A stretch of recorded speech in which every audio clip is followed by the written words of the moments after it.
Încă de când m-am apucat eu de YouTube, am visat la ziua când nu va trebui să iau după mine decât o singură cameră care să le facă pe toate. Și ziua aceea a venit în sfârșit, doar că între timp am mai albit un pic.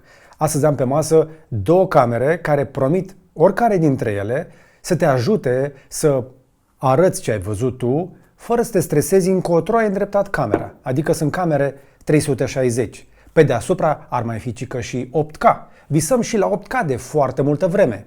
Nu-l folosesc nici măcar cei din cinematografie, dar avem noi 8K aici? Ei bine, da și nu prea. Practic am două camere 4K pe amândouă, lucru care pentru mine este mai mult decât suficient. Tot ce îmi doresc este o imagine foarte bună în 4K, pentru că aproape niciunul dintre voi nu se uită la content pe YouTube sau oriunde altundeva cu ochelari de VR, nu? Să ridice mâna la care se uită la conținut 360 că nu l-am găsit. Vino să-mi spui mai jos la comentarii, îți dăm un premiu. Așadar, am pe masă cele mai bune două camere de nivel de consumer 360 care promit și ceva 8K. Și amândouă sunt foarte bune. Dar nu o să umbli cu două din astea în rucsac. O să umbli doar cu una. N-ai nevoie de două. Și atunci, pe care dintre ele să o alegi la momentul acesta? Hai să aflăm în minutele care urmează.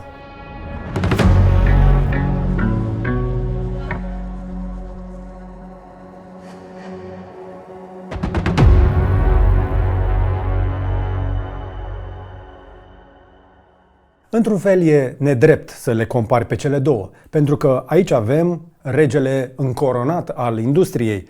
O marcă de care puțină lume auzise acum câțiva ani este deja la a șasea generație, deși scrie X5 aici. Insta360 X5 este reperul pentru toți cei care vor să facă content 360 în acest moment. Iar DJI sunt la prima lor aventură în acest domeniu, pe care, apropo, l-au explorat și cei de la GoPro până la un punct. Mai știe cineva de camere 360 de la GoPro? Pentru că ele chiar există.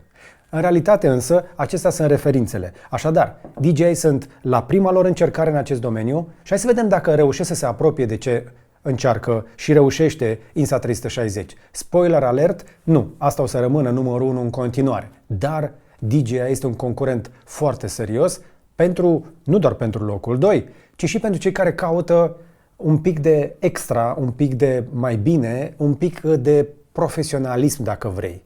Asta e pentru toată lumea, asta e pentru câțiva dintre noi, nu doar pentru toată lumea.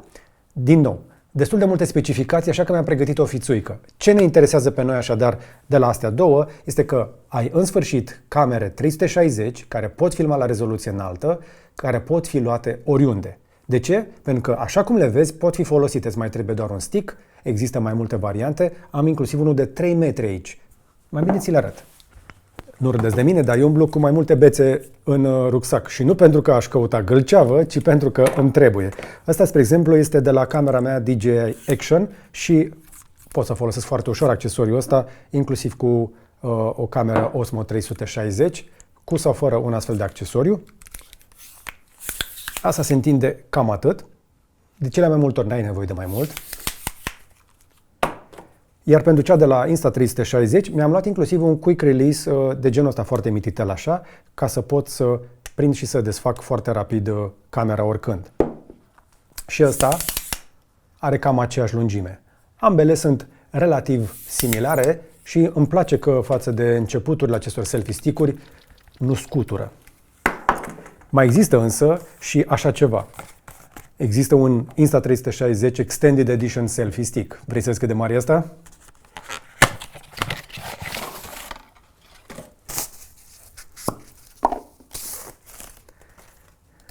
Apucă și tu de capătul ăsta și trage spre camera un pic și să vezi cât de departe ne ducem.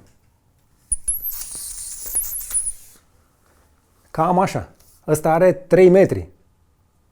Ăsta este un selfie stick de 3 metri, foarte stabil, din aramid, fibră de carbon, este super ușor și nu o să-ți fie teamă să pleci cu el oriunde. Asta o să-ți permită să faci, apropo, niște cadre, poți să-l faci și mai scurt dacă vrei, niște cadre foarte faine care vor semăna destul de izbitor cu ce poți obține dintr-o dronă în locuri unde o dronă nu poate zbura. La partea de accesorii, trebuie să spun că Insta bate detașat. Și o să încep de la accesorii pentru că, deși ai camerele bune, va trebui să le pui pe ceva. Eu mai umblu și cu tot felul de trepiede, tot felul de cuști, de tot felul de accesorii.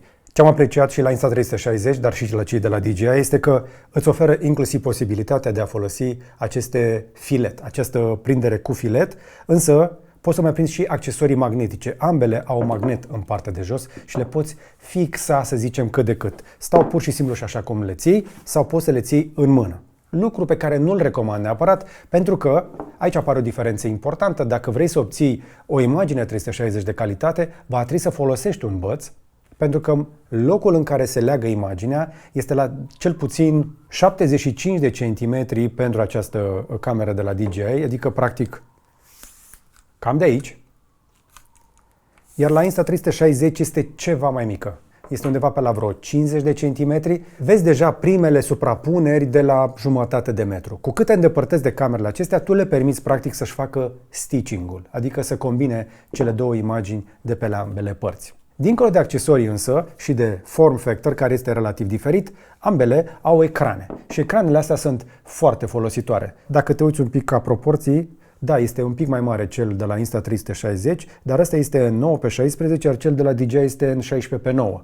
Se vede clar că cei de la DJI au încercat parcă să îi țintească mai degrabă pe creatorii profesioniști și o să-ți dau un pic niște detalii un pic mai încolo. În realitate însă, ecranele sunt aici doar ca să vezi dacă ți-ai ales meniul corespunzător și rezoluția, încadratura este secundară ca importanță atunci când filmezi în 360.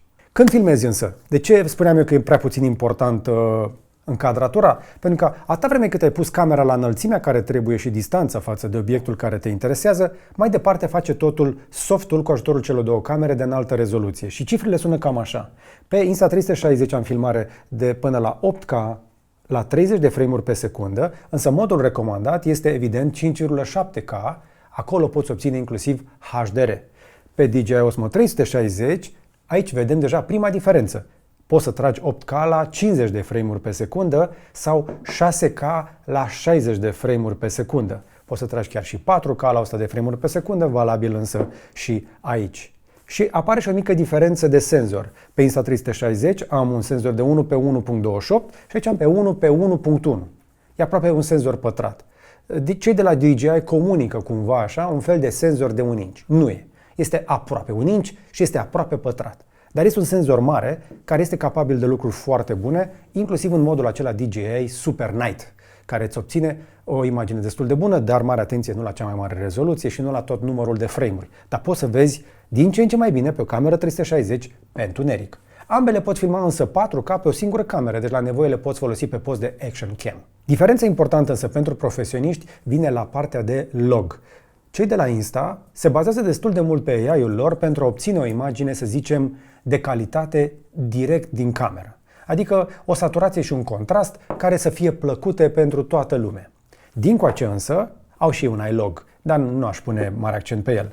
Cei de la DJI zic însă că folosesc un D-Log, adică un mod în care poți să filmezi la calitate 10-bit cu acest D-Log. Și dacă n-ai înțeles ce sunt astea două, e clar dintr-o dată că această cameră nu e gândită pentru 95% dintre noi, ci pentru creatorii care au răbdare să bage footage-ul, filmarea după aceea într-un soft de editare și să aplice un LUT, astfel încât să-i dea culoarea care îi place lui, estetica lui. Așadar, un pic mai profesionistă, poate aici. Bitrate-ul maxim este destul de similar, 180 versus 170, iar diafragma este undeva tot acolo, f2 versus f1.9. La greutate sunt destul de apropiate, dar Insta360, pentru care bateria un pic mai mare, se duce la 200 de grame și are și ecranul aproape un pic mai mare, asta este la 183 de grame. Rezistența la apă este iarăși o chestie importantă și rezistența în general. Și aici trebuie să accentuez un pic pe astea două. Ambele camere pot fi folosite așa cum sunt, pe ploaie, pe vânt, în tot felul de situații. Poți să te scufunzi cu ele, cu Insta360 poți să te duci până la 15 metri și cu DJI Osmo până la 10 metri. Nu e rău. Dar cu siguranță cu un accesoriu suplimentar poți să te duci și mai adânc. Problema apare când o să dai cu camerele acestea de tot felul de obiecte, pentru că va fi imposibil să nu dai cu ele. De ce? Camerele sunt expuse. Trebuie să iasă din gabaritul camerei și atunci există riscul să le atingi și să le ciobești. Și aici apare avantajul cel mai important pentru cei de la Insta. Camerele acestea sunt acoperite cu lentile interschimbabile, pe care poți pur și simplu să le desfiletezi, le scoți și le înlocuiești. Îți cumperi un kit nou de lentile, de cel mai multe ori vor fi incluse în pachet și le schimbi și mergi mai departe. La DJI, dacă ai zgâriat aceste lentile, trebuie să trimiți camera la DJI, ți le schimbă ei pe banii tăi.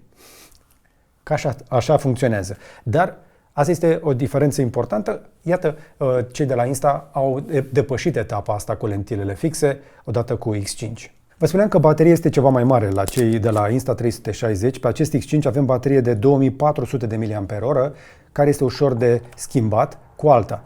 Problema e că puteau să o fac un pic mai deștept. Trebuie să scoți bateria ca să pui cardul de memorie în interior, iar bateriile astea nu sunt tocmai ieftine. Dincoace, la DJI, dacă nu știi ce faci aici, nu o să deschizi capacul, trebuie să tragi o dată așa și o dată în jos. Avantajul la DJI este că o să poți să bagi și să scoți cardul de memorie fără să scoți și bateria. Vestea bună este că bateria asta o să se descoperi destul de repede, că este interschimbabilă cu cea de pe camera de acțiune. Și cum mi-am luat mai multe camere de acțiune pentru Action 5 Pro, dintr-o dată am descoperit că am camere și pentru DJI Osmo 360. Deci la capitolul ăsta, hai să zicem că ce a câștigat Insta360 la partea de interschimbare la lentile, o să dau un bonus celor de la DJI pentru partea de acces la cardul de memorie. Însă, o chestie la care câștigă detașat DJI pentru că nu are competiție este că s-au gândit la o treabă deșteaptă. Ce au făcut pe Action 5 Pro au făcut și aici, au pus stocare internă. Ai la dispoziție teoretic 128 de GB, în realitate 105 GB de stocare direct în cameră. Dincoace, nu. Așadar, plusuri și minusuri, dar mi se pare important să învățăm să punem stocare internă pe toate camerele de acțiune, indiferent de producător. Acestea sunt așadar câteva observații mai degrabă de tehnică, dar noi le-am folosit, le-am scos la treabă și pentru camere 360 de obicei am obiceiul să colaborez cu Laurențiu, care este și el pasionat de așa ceva și le-am și folosit împreună. Laur, știi care e una dintre chestiile importante pe care am uitat să le compar? Partea de conectivitate la lavaliere. Da, Osmo 360 se conectează cu 2 lavaliere simultan. Dar, în afară de asta, trebuie neapărat să subliniez ceva. Marele avantajul ăsta este 10 biți, ce ai spus și tu.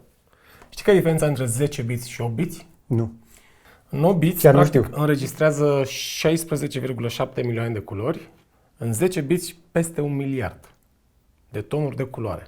Eu nu știu cine vede atât de multe culori, dar te cred pe cuvânt. Știi când observi diferența? Când să spunem că camera ta 360 a tras într-o temperatură de culoare greșită și vrei cumva să o aduci să se potrivească cu celelalte camerele pe care le-ai folosit la filmarea respectivă. Și când începi să tragi de 8 biți, să colorizezi, să faci un color correction, imaginea se va degrada foarte rapid. Asta e diferența. Mie nu mi s-a întâmplat până acum cu Insta360 să am o degradare de culoare. AI-ul ăla de la bord, de pe procesor triplu, apropo, merge foarte bine. Și ce am apreciat la Insta360, m-am bucurat când am văzut că permite pe partea de Bluetooth să leg o lavalieră. Așadar, poți să te legi cu o lavalieră de la DJI pe o cameră Insta360, direct, fără un alt accesoriu suplimentar, doar prin conectivitate Bluetooth și funcționează bine. Bine, se leagă și cu căștile de la Apple. Și apropo, da, și asta. Asta mi se pare foarte, foarte smart. Însă, mai încă o chestie, mare. Ok, tu ai specificat-o deja. Dar, dragilor, dacă zgâriați cumva o lentilă care este foarte în afara corpului camerei, nu mai ai ce face, nu mai poți folosi. Efectiv, se va vedea pe orice filmare. Se vede imediat. Iar costul este destul de prohibitiv la Insta X4 și la Osmo. Știu că costă undeva la 70% din prețul camerei. Schimbarea de lentilă? Da. Este scump. Este foarte scump. La Insta X5 știu că costă vreo 100 de euro sau ceva genul ăsta, 100 și un pic. Un schimb de lentile? Da, pentru că ți-l faci tu. Practic, pur și simplu trebuie doar să desfaci sticla pe care o vezi, lentila, o desfiletezi și pui alta în loc și îți vezi de treabă. Și mi se pare spectaculos că vreau să facă chestia asta și să păstreze camera rezistentă la submersie, până la 15 metri. 15 metri, însă Insta-ul mai are o chestie foarte smart pe care Osmo 360 nu, și anume are un dive case care rezistă până la 50, chiar mai mult de metri și știe din soft să scoată astfel încât ca acel case să fie invizibil pe filmare, ceea ce e foarte ok.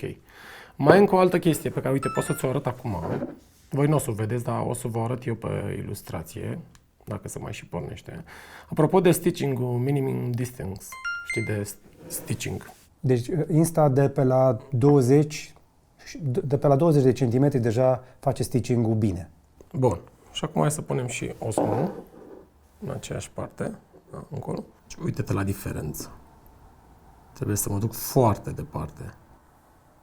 Ce ziceam noi mai devreme, producătorul recomandă 70 de centimetri, în realitate însă de pe la 40-50 o face decent.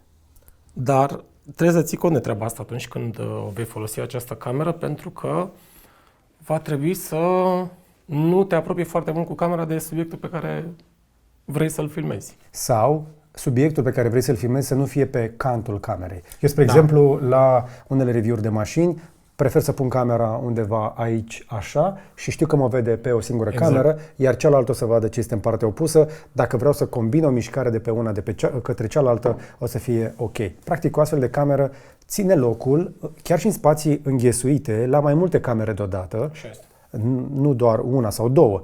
Poți să extragi, într-adevăr, filmări de pe fiecare dintre cele două camere, dar poți să combini cadre în 360 și asta o face foarte folositoare, însă mare atenție, încă o dată, să nu stai niciodată tu așa pe cantul ei când faci filmare. Asta e cel mai important sfat la camera 360, niciodată nu te încadra pe tine așa, să zicem.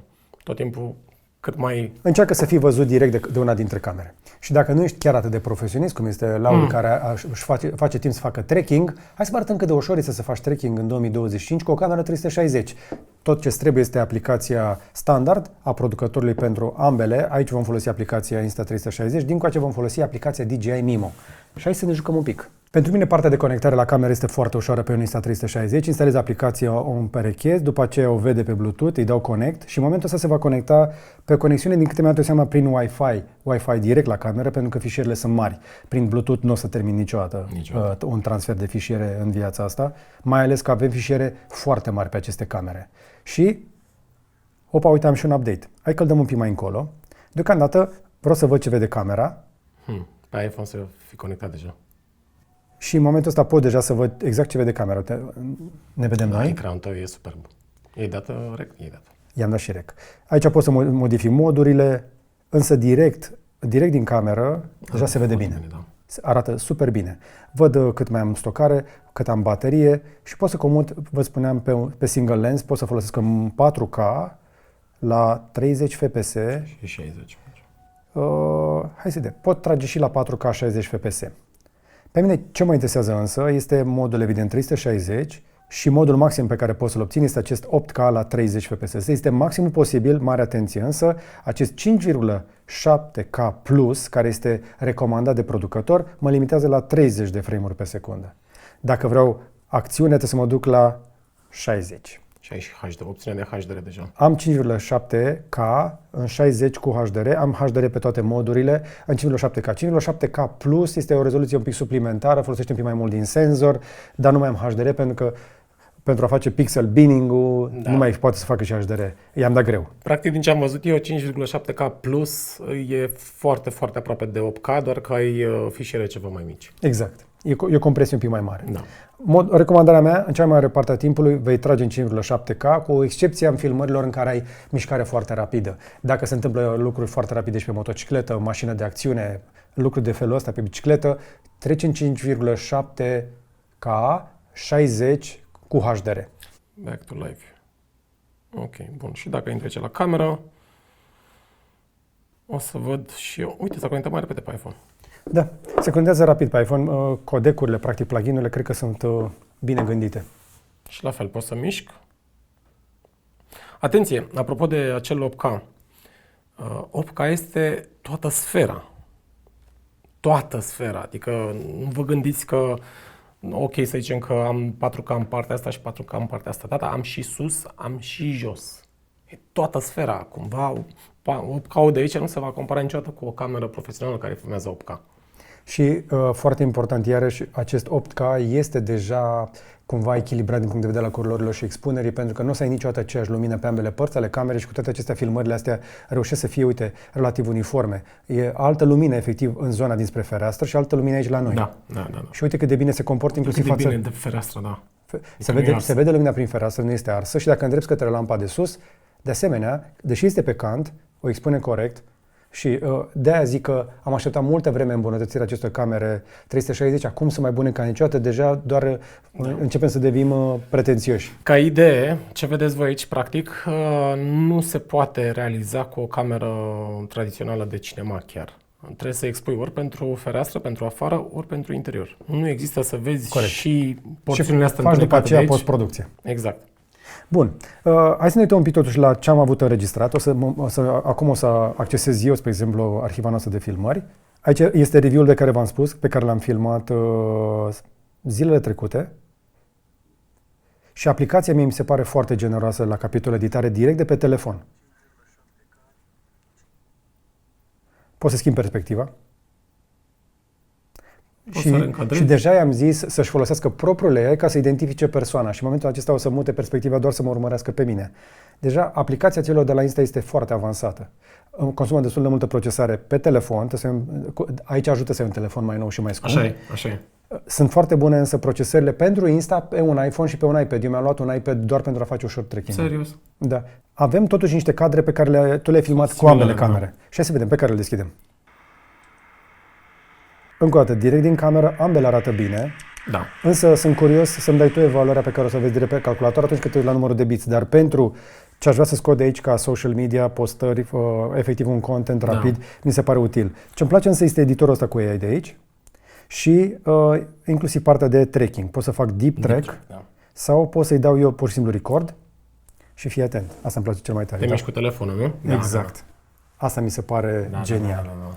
Ce vreau să urmăresc? Vreau să urmăresc pe tine sau vreau să mă întorc aici? Și pot să o fac în timp real, iar aplicația o să introducă aceste marcare, iar la sfârșit dau export la fișierul care m-a interesat. Faptul că vedeți aici așa pe vertical, pot să fac același lucru și în 16:9 și orizontal, în mod pătrat, cum vreau eu, sau inclusiv să introduc un Tiny Planet. Da. Iar toate... Sau pot să fac un 360. Exact. Sunt chestii care sunt deja default acolo. Mie mi se pare că aplicația de la Insta pentru partea asta de editare direct în aplicație e superioară. Acolo cum o faci? Primul contact cu aplicația de la ei, mai bine cred că te las pe tine, că tu știi mai multe. Ce zici? Da. Uite, tracking. Poți să alegi ce vrei să trecuiești și te va urmări sau dacă poți să-i dai quick framing, stai așa. Și aici poți face același lucru. Rotate mobilul în jos. Poți să o faci manual, ia să ne o face totuși cu accelerometru. Poți să o faci aici. Folosește și el accelerometru. Cred că s-au copiat unii pe alții. O să vedeți că inclusiv aplicația pentru calculator a celor de la DJI seamănă izbitor cu studioul de la Insta360. Da. E una dintre ocaziile rare în care DJI trebuie să se inspire de la alții. Da. Apropo, side story. Știi că la un moment dat cei de la GoPro s-au dus la DJI să roage să le facă o dronă? Serios? Eu știu că am avut GoPro o dronă, dar a fost mare. Da, și i-au rugat pe cei de la DJI să le facă ei dronă. Și ce a zis DJI? Și DJI a zis, ok, dar vrem să scrie pe dronă că e făcută de noi și camera e de la voi. Și a zis, nu, o să scrie doar GoPro pe ea. Și a spus, nu vrem. Și a zis, bine, atunci o să vă băgăm în faliment, că o să ne facem drona singuri. Și știm cu toții ce a urmat pentru drona de la GoPro? Da? A fost prima și ultima? Da. Serios, poveste foarte, foarte funny din industrie. Iată cum Nokia poate fi bătută de Apple, GoPro la drone cel puțin de DJI. Da. Dacă nu și la camere de acțiune. Da. Bun, cam așa arată și partea de aplicație. Cu siguranță pentru partea de aplicație există tutoriale și tot felul de chestii mai detaliate. Nu aș vrea să insist. Ideea care vreau să te las este asta. Indiferent ce cameră ții în momentul ăsta, poți în momentul ăsta să-ți faci direct pe telefon editarea și să scoți un produs finit. O să-ți mănânci un pic mai repede bateria telefonului și telefonul ăla să fie suficient de potent, pentru că multă procesare se întâmplă direct pe telefonul tău. Mult, chiar toată.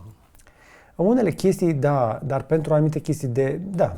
Toată. Da. Mi-ar plăcut să folosesc un pic mai mult camera, dar și camera muncește în timp ce se întâmplă lucrurile astea. Deci cumva își împart munca. O să vezi că se mai și ea cred că îi oferă doar fișierul în sine, funcționează ca un hard disk. Da.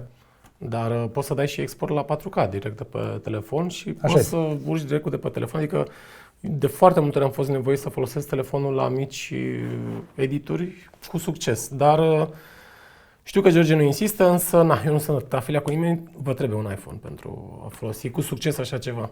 Nici eu nu sunt afiliat și am spus chestia asta pentru partea de editare, uite, și asta s-a încălzit. Prefer să folosesc pentru partea de editare iPad-ul. Apropo, și iPad-ul știi cât de repede se descarcă la procesarea asta. Deci când dau export, am consumat și 20% de baterie. Bine, depinde de lungime și de rezoluția pe care o folosești. Deci vei forja destul de tare bateria la orice fel de device când faci procesarea asta pentru a face orientarea. Dar vestea bună asta este, poți să faci content doar cu telefonul și vei obține footage de calitate. Diferența între cele două, așadar, recapitulăm, mici diferențe de rezoluție. Mici diferențe de rezoluție, de fapt nu de rezoluție, ci anume de frame-uri pe secundă. 30 de frame-uri pe secundă maxim la rezoluția maximă versus 50. În lumea reală însă 60 cu HDR la 5,7K, ceea ce recomandăm. Și pentru mai profesioniști dintre voi care vă uitați, D-Log M, ceea ce e foarte important. Știu că bitrate-ul maxim, dacă sunteți pasionați de așa ceva, e 170 de Mbps, ceea ce e mai mare decât la Insta, dar din păcate nu avem user replacement la lentile. lens. Deci aici poți să schimbi lentila singur, dacă ai zgriat-o și cu siguranță o vei zgria.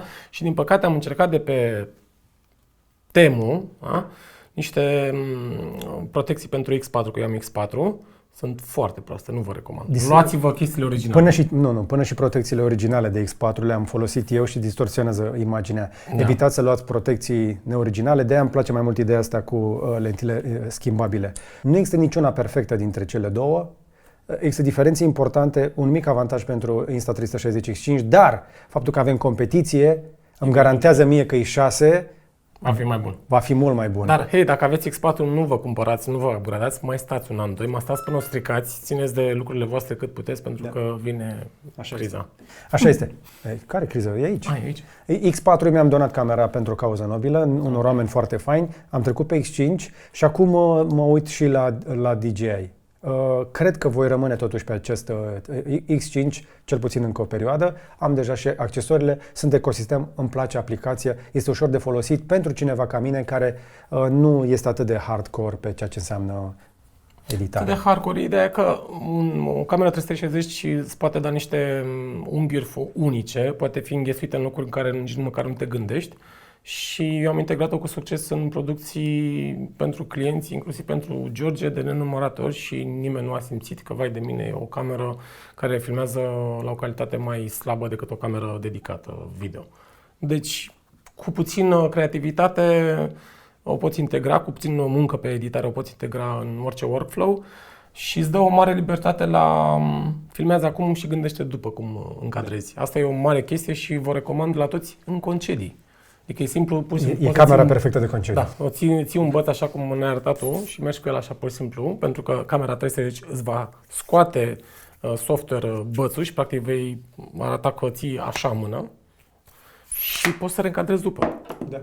E wow. Iar stick-urile astea devin din ce în ce mai bune, deși reușesc să fie suficient de ușor de transportat. Apropo, ăla de la DJI e un pic mai lung. Asta e foarte fain. Asta de la DJI este reușit să fie foarte lung, fără să se bălângâne. Da. Nu mi-am propus să fac o chestie foarte lungă, dar a ieșit. Îi mulțumim lui Laurențiu, care este și el pasionat de camere 360. Sper că v-a fost de folos și ați aflat azi aici. Dacă credeți că e util, dați un like, dați un share să vadă și prieteni și un subscribe dacă n-ați făcut-o deja. Găsiți link-uri în descriere pentru aceste produse dacă vă sunt folositoare. Voi decideți pentru banii voștri. Și dacă vreți să le încărcați rapid, amândouă suportă încărcare rapidă, nu o să-ți vină să crezi, avem încărcătoare și cabluri cu USB-C bune, foarte bune, pe Gadget Boutique, adică pe gb.ro. Mai aveți și alte produse acolo sub video, le găsești dacă ai timp și răbdare. Dacă mai ești încă aici, îți urez să-ți fie numai bine.